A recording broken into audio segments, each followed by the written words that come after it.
सम संन्यासं कवयो विदुः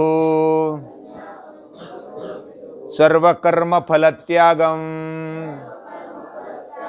प्राहुस्त्यागं विचक्षणाः प्राहुस्त्यागं विचक्षणाः।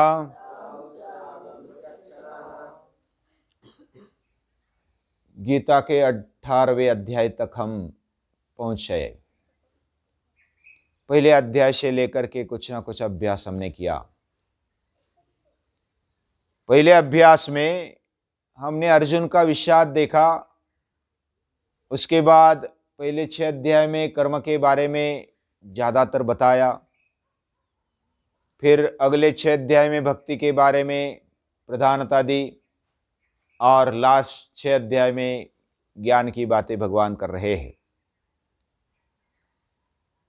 ये सब ज्ञान कर्म भक्ति की बातें ऐसे प्रवाह रूप में हमारे जीवन में चल रही है। जैसे गंगा बहती है वैसे श्रीमद् भगवद गीता की गंगा ये बहती रही है। गंगा में कितना भी नहाए लेकिन मनपूर्वक हृदय पूर्वक हम उसमें नहाते नहीं है तो उसका परिणाम अच्छा नहीं मिलता है। वैसे वैसे भी नहा लिया तो भी शुद्धता तो शरीर की हो जाती है गंगा में, लेकिन अगर भाव से श्रद्धा से नहाया तो हमारी मन की भी शुद्धि हो जाती है। फिर नहाने के भी गंगा में जाकर के नहाने की भी आवश्यकता नहीं रहती। हमारे अंदर जो गंगा बह रही है प्रेम प्रवाह भगवान का, वो हमारे अंदर बह रहा है। उसमें नहाएंगे तो हम पवित्र बन जाते हैं, पूरा जीवन शुद्ध बन जाता है। ऐसी गंगा ये गीता माता बहा रही है हमारे जीवन में। उसको जीवन में उतारने के लिए, सुनने के लिए तो समय नहीं लगता, कुछ दिनों में भी हम सुन ले सकते हैं गीता का अर्थ, लेकिन उसको जीवन में उतारने के लिए सालों लग जाते हैं, जन्म भी लग जाते हैं, अनेक जन्म लग सकते हैं। बहुनाम जन्म नाम अंते, गीता भी कहती है कि बहुत सारे जन्म लेने पड़ेंगे। एक वचन, द्विवचन और बहुवचन, संस्कृत में 3 वचन है, तो कम से कम 3 मतलब बहुनाम जन्म नाम अंते, कम से कम 3 जन्म तो लेने पड़ेंगे। और वो भी किसको? जो ज्ञानी है, जो समझ पूर्वक कर रहा है उसके लिए 3। बाकी जो तो समझ पूर्वक नहीं कर रहे वो तो बस उसी में लगे रहेंगे, हजारों लाखों जन्म लेंगे तो भी कोई परिणाम नहीं होगा। इसलिए मानव जन्म मिला है, हम समझ सकते, बुद्धि चला सकते तो चला लो। प्राणी या तो पशु बुद्धि चला नहीं सकते, उनका लिमिट है, मर्यादा है।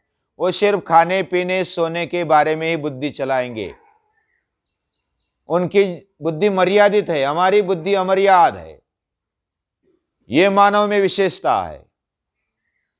और ये हमें मानव जन्म मिला है तो बुद्धि चला लो। बुद्धि भी पूर्ण नहीं होती तो श्रद्धा के साथ बुद्धि, भगवान पर श्रद्धा रखो, बुद्धि चलाकर श्रद्धा रखो, और दोनों साथ में मिलकर कर्म कर लो। कुछ करना है।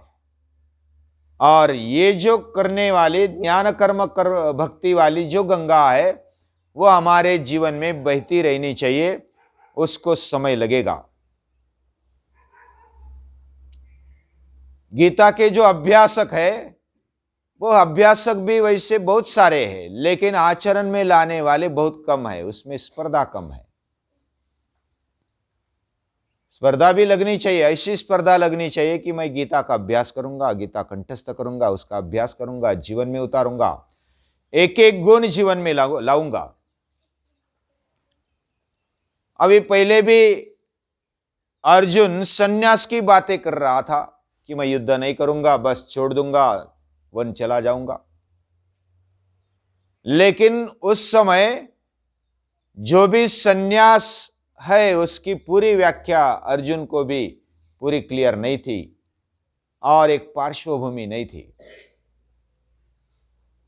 ज्ञान कर्म भक्ति की बातें की, सन्यास की भी बातें की बाद में, लेकिन समझकर जो सन्यास लेते हैं, या तो सन्यास ऐसा लिया नहीं जाता है, सन्यास अंदर ही अंदर हो जाता है।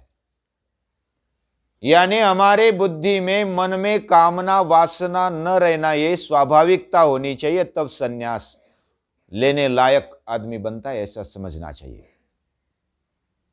सहजता से सन्यास हो गया। इंद्रियों के जो विषय है, या तो हमारे मन के जो विषय है, जो भौतिक विषय है, जो स्वार्थी या तो कामना युक्त ऐसे विषय है, उसके पीछे न लगना, ये क्षणभंगुर है। ये जो समझता है और उसके वृत्ति में वो आ गया है, ऐसा व्यक्ति सन्यासी हो सकता है। अभी ये बातें समझकर अर्जुन ने ये प्रश्न पूछा, और अर्जुन हमारा प्रतिनिधि बराबर जागृत है। उसका मोह निकल गया है। 11वें अध्याय में ही मोहोयम विगतो मम, उसका मोह तो निकल गया, इसलिए आसक्ति कामना निकल गई। जो स्पष्टता चाहिए वो भी आ गई, यानी ज्ञान हो गया,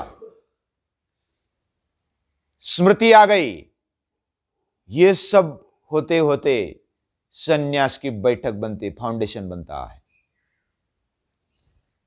मेरे मन में आया और ले लिया सन्यास।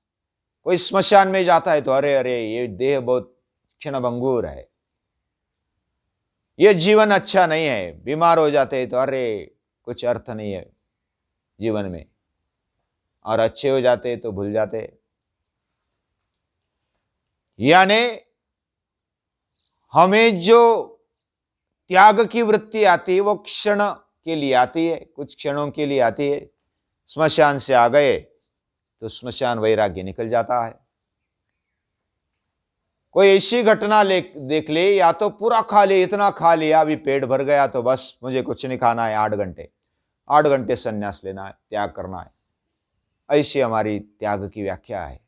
पूरा भोग लिया, भोग के बाद फिर बोलते अरे बस कुछ नहीं चाहिए। दारू पी लिया, पीने के बाद बोलता है मैं नहीं पीऊंगा, बिल्कुल नहीं पीऊंगा, फिर 8 घंटे या तो 12 घंटे के बाद फिर जाता है। ये वैराग्य टेम्पररी वैराग्य है। तो इसको सन्यास या तो वैराग्य नहीं कहा जा सकता। ये जो वैराग्य है, ये सन्यास है, ये त्याग है, ये त्याग नहीं है, ये टेम्पररी त्याग है। काम्य कर्मों का त्याग ये सन्यास है। सम्यक न्यास, न्यास यानी छोड़ना, और सम्यक यानी योग्य प्रकार से छोड़ना। जो छोड़ना चाहिए वो छोड़ना। और क्या छोड़ना चाहिए? गीता बताती है काम्य कर्मों का त्याग करना चाहिए। और ये त्याग की कल्पना पहले भी अर्जुन के मन में आ चुकी थी, शुरुआत में पहले अध्याय में, लेकिन तब तक उसकी पार्श्वभूमि नहीं थी। अब भगवान बिल्कुल सही बता रहे, सही समय पर अभी बता रहे। केवल भगवे कपड़े धारण किए तो सन्यास हो गया, केवल भस्म फास लिया, ध्यान में बैठ गए तो सन्यासी बन गए, ऐसा नहीं है। हमारी वृत्ति वैसी बननी चाहिए, यह महत्वपूर्ण बात है। और सन्यास के बारे में नीचे दी गई व्याख्या, यानी 18वें अध्याय में, काम्यानाम कर्मणान्यासम सन्यासं कवयो विदु। कवयो यानी जो विद्वान है वो ऐसा जानते हैं कि काम्य कर्मों का त्याग यही सन्यास है। फिर भगवे कपड़े, माला, गंध, भस्म, या तो हिमालय में बैठना, ध्यान लेकर बैठना, ये तो बाह्य कृतियां है। लेकिन अंदर से जब तक अंतःकरण से सन्यास नहीं होता तब तक सन्यासी नहीं होता। और सन्यास हो जाता है, सन्यास लिया नहीं जाता। वैराग्य आ जाता है। वैराग्य हम जब अभ्यास करते हैं, हमारा ज्ञान बढ़ जाता है, तो वैराग्य अपने आप आने लगता है, स्पष्टता आने लगती है। किसी किसी को ज्ञान हो जाता है, अनुभव से ज्ञान हो जाता है। बहुत सारों को वो खवैये होते, खाने के लिए बहुत ही माहिर होते, और वो खाते खाते, लेकिन खाने खाने के बाद उनको ऐसी तकलीफ एक आध बार हो जाती है तो पूछो मत। अभी वो बोलते कि बस अभी तो नहीं खाना, अभी तो कान पकड़ लिए। खाने से बीमारी बढ़ती है। ये कहने पर पता नहीं चलता है, जब खाने के बाद तकलीफ होती है, पेट साफ नहीं होता है, पेट में गड़बड़ होती है, गैस हो जाता है, पूरा पेट दुखता है, उल्टे पलटे हो जाते हैं, तब पता चलता है अरे ये कैसे हो गया। और खुद को वो समझने के भी ये नहीं रखते। जो खुद समझ लेता है वही आगे बढ़ता है, अभ्यास से आगे बढ़ता है। और हमें खुद को समझना है। अनुभव से ज्ञान मिलता है और ज्ञान से वैराग्य बढ़ता है। और इसलिए ये बातें भगवान ने पहले तो बता दी, लेकिन जब जो बुद्धिशाली, जो अभ्यासु, वो आगे बढ़ता है, अपने अनुभव से पता कर लेता है कि इसमें तथ्य है, यह शाश्वत है, यह नष्ट होने वाली है, इसमें शाश्वत अशाश्वत का भेद उसको पता चलता है। ऐसा पता चलने पर वो स्पष्टता से कुछ बातों को त्याग देता है। उसको मर्यादा समझ में आती है, उसको कहां पर रुकना चाहिए यह समझ में आता है। गीता यह बात बताती है। मुरारिस तृतीयो पंथः, भगवान का तीसरा पंथ है। कोई बोलते हैं कि त्याग करो त्याग करो, कोई बोलते हैं भोग लो भोग लो। गीता बोलती भोगा तत्स जरि त्याग विचार क्रांति होइल अपरंपार। भोग और त्याग का बैलेंस होना चाहिए। नात्यस्नतस्तु योगोस्ति न चैकांत मनस्नतः न चाति स्वप्नशीलस्य जाग्रतो नैव च अर्जुन।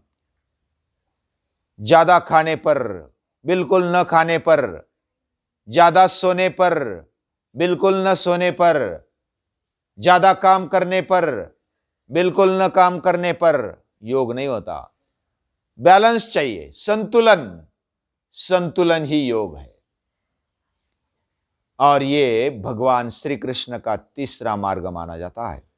भोग और त्याग के बीच में जो बैलेंस है, ज्यादा भोग भी नहीं, ज्यादा त्याग भी नहीं, इसमें जो बने रहता है वह संतुलित माना जाता है। जो ज्यादा खा लेता है वो रोगी बन जाता है। जो भोगी है वो रोगी बन जाता है। भोग को अच्छा करने के लिए भी, भोग को रोग से बचाने के लिए भी मर्यादा की आवश्यकता है। और ये मर्यादा जो समझता है वह अभ्यासोय ज्ञानी है। और इस प्रकार जीवन में मर्यादा आ जाती है, ज्ञान से मर्यादा आ जाती है। बिना समझते हुए, बिना स्पष्टता के मर्यादा को हम ला नहीं सकते। लेकिन शुरुआत में किसी के मार्गदर्शन की आवश्यकता होती है। हमें पता नहीं चलता किससे क्या होता है तो हम डॉक्टर को बुलाते हैं या तो कोई जानकार को बुलाते हैं और बोलते हैं कि अरे मुझे क्या हुआ बता दो। डॉक्टर फिर जो जानकार है वो बोल देता है कि तूने ये खा लिया, अभी तो पेट साफ करना पड़ेगा, अभी वमन करना पड़ेगा, या तो बस्ती करनी पड़ेगी, या तो दवा लेनी पड़ेगी। अलग अलग तरीके से हमारे मल को दूर करके हमें सावधान होना चाहिए और उससे बाहर निकलना चाहिए। जो इससे सीख नहीं लेता है वह फिर उसमें ही अटक जाता है, दुख में अटक जाता है। ऐसा अभ्यास करने पर हम आगे बढ़ते हैं। और जो ध्यान पूर्वक सुनता है, जो अपने आचरण से सीख लेता है, अनुभव से ज्ञान बढ़ता है, तो हम धीरे धीरे कुछ स्पष्टताएं हमारे जीवन में आ जाती है। और वो स्पष्टता केवल जैसे हमारे शरीर के बारे में, हमारे मन के बारे में, हमारे वैयक्तिक जीवन के बारे में, सृष्टि के बारे में अलग अलग जो मर्यादाएं हैं वह मालूम पड़नी चाहिए। यह स्पष्टता जिसके जीवन में आती है वो अच्छी तरह से जीवन जी पाता है। और वह काम्य कर्मों का त्याग कर देता है, वही सन्यासी बन जाता है। सन्यास ये केवल शादी नहीं की इसलिए सन्यासी हो गया, शादी की तो सन्यासी नहीं हुआ, ये इधर शादी की बात भगवान ने नहीं की है। शादी करने वाला भी सन्यास युक्त जीवन जी सकता है और जो भी शादी न करते हुए भी जी सकता है। हमारे ऋषि हो गए, महापुरुष हो गए, बहुत सारों ने संसार किया।